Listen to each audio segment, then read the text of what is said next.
This video is going to be part one of a project that I'm starting.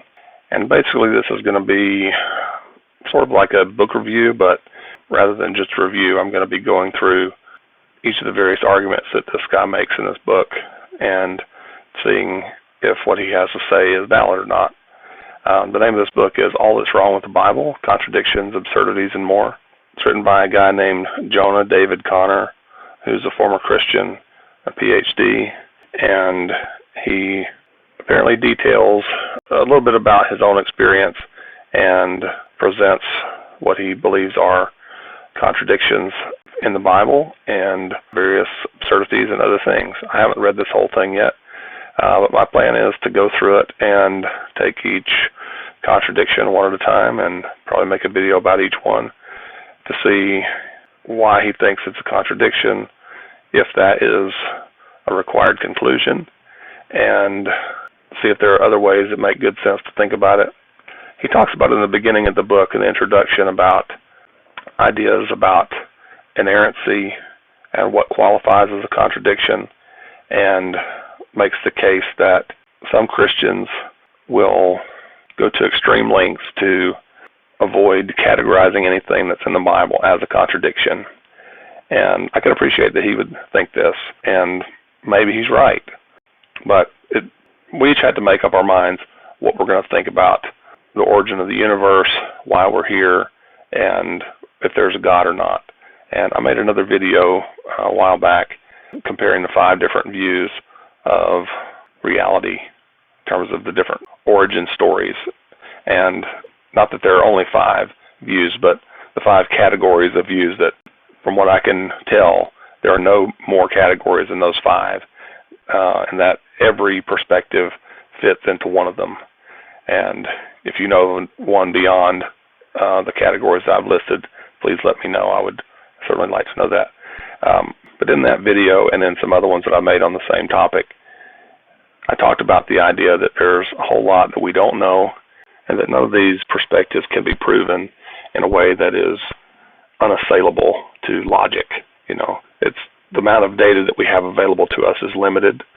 So if we're going to be objective and try to make a right decision about how to live based on what is or isn't true, then we're going to have to look at the data and try to sort out what we think is real, what we think is true, what makes sense based on what knowledge we have access to. And so I'm going to try not to assume that I'm right as I'm going through all this, but rather, depending on the context of what he's talking about, I'm going to try to take a reasonable approach and be charitable in the way that I would interpret what he's saying, and be charitable in the way that I would interpret what the Bible is saying. So I would prefer to not attribute to him contradiction in the things that he's saying and interpret him charitably. In the same way, I would like to read the Bible or any other religious book with the expectation that the writers of it are not going to contradict themselves or the other writers that they're purporting to agree with, and that if there's some way that is reasonable to conclude that they're saying something that is consistent internally, then to at least consider that as a possibility. And whether we should believe that these texts are true and that they accurately reflect what is true about reality and that they're telling us the right story about who God is or if there's a God, then that's kind of a separate question from how we should understand each of these religious texts to be internally consistent or not. And if we're going to give these religious texts a honest look, then we should, I just think that we should approach each of these religious texts and try to be reasonable in the way that we're thinking about it. And if we're going to impose modern precision onto an ancient text that maybe doesn't intend to convey all the things that we want it to convey, then that might be an unreasonable way to approach it. We should try to read these things in the way that they were intended to be read or understood without imposing too many external criteria that the text didn't impose on itself, and to try to read it in harmony with itself in a way that makes sense. And it's just reasonable. I guess that's what I'm saying, is I'm trying to take a reasonable approach to understand whatever people are saying, and trying to catch them in any kind of thing that they might have said that could be taken in two different ways, and say, oh, this is a contradiction, when it could be interpreted in a way that is consistent with itself. So that's what I'm going to try to do, and I just wanted to take this occasion to talk about that. And so first I'm going to talk a little bit about his ideas about what amounts to a contradiction. And I think that some of these are a little bit too simplistic, and because they're not precise enough statements he's using even in his examples to produce a true contradiction. And so the one he has here is the example is John is short and John is not short, where those are qualitative statements, and it doesn't specify that it's the same John. So if you're going to presuppose that it's the same John, and that short has a precise definition, and that the same John both meets and does not meet that same definition, then that would certainly be a contradiction. But if you don't specify which John, and you don't specify what qualifies as short, then saying that he is short, that John is short and John is not short, doesn't necessarily amount to a contradiction. Similarly, where it says here, John went to the park and John did not go to the park. Well, again, it's not talking about, it doesn't specify which John, it doesn't specify when.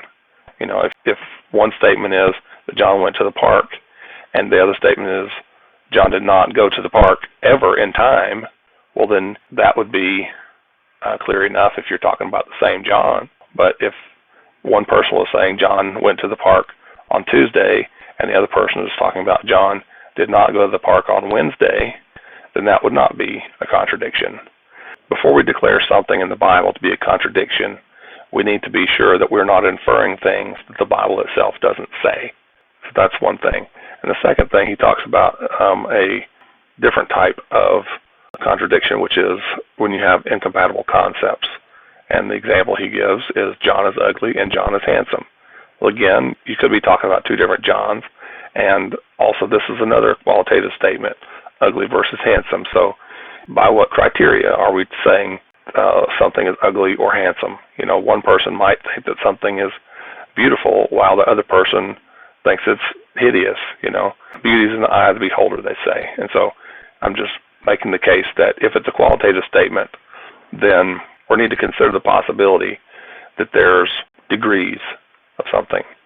Now, this second one is a better example, and if we're assuming that it's the same John, and that he was at the park at 7 p.m. today, and was at the grocery store at 7 p.m. today, well, that would apparently be a contradiction, because unless the grocery store is in the park, then that would appear to be two different places.